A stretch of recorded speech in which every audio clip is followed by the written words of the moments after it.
In a strange set of events, a cat has turned on a fan in Kansas City, Missouri. A thunderstorm here. Just had a power surge or power failure, and you can see it.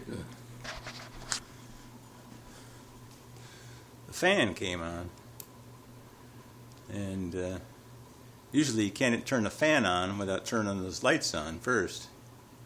So it's really weird. Orecchiette, did you turn the fan on? No? You sure you didn't turn the fan? Did you turn the fan on? No? Say it again. Did you turn the fan on? Huh? Did you turn the fan on? No? Orecchiette, did you turn the fan on? Huh? Did you turn the fan on? Orecchiette, did you turn that fan on? Huh? Orecchiette, hey, did you turn the fan on? Huh? Orecchiette, did you turn the fan on? Huh? Orecchiette, hey, did you turn the fan on? Huh? Did you turn the fan on? Did you? Did you turn the fan on, Orecchiette? Huh? Did you turn it on? No? You sure? Orecchiette, did you turn the fan on?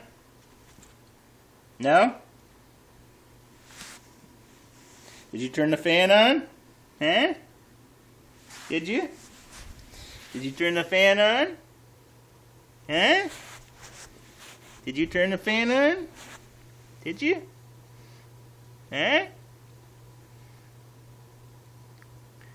Tell me, buddy, did you turn the fan on? Did you do it?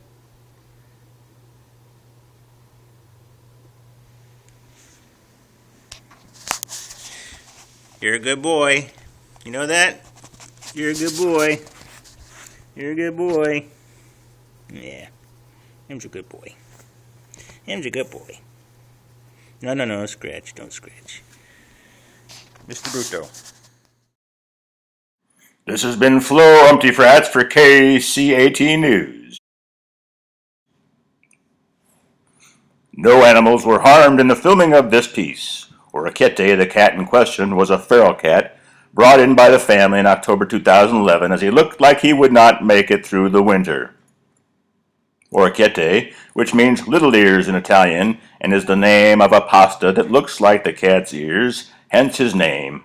He was thought to be an American curl, a rare breed that looks remarkably like Orecchiette, but the veterinarian assured his owners that he was just the victim of several fights with other animals, including raccoons, opossum, and other wild cats in the neighborhood. Think of him as a cat with boxer's ears, you know, cauliflower ears, the kind you see in old boxers, the ones who can hardly talk anymore. Anyway, Orecchiette really did answer his owner's questions truthfully when he said no and shook his head to indicate that he was not the culprit. In any case, the cat is not tall enough to reach the switch that turns on the fan, and being old and immobile could not have jumped on the furniture to do so. This has been Flo Umpty-Frats reporting for KCAT News, Kansas City, Missouri. This has been a Third Wave Media production. Copyright 2013. All rights reserved.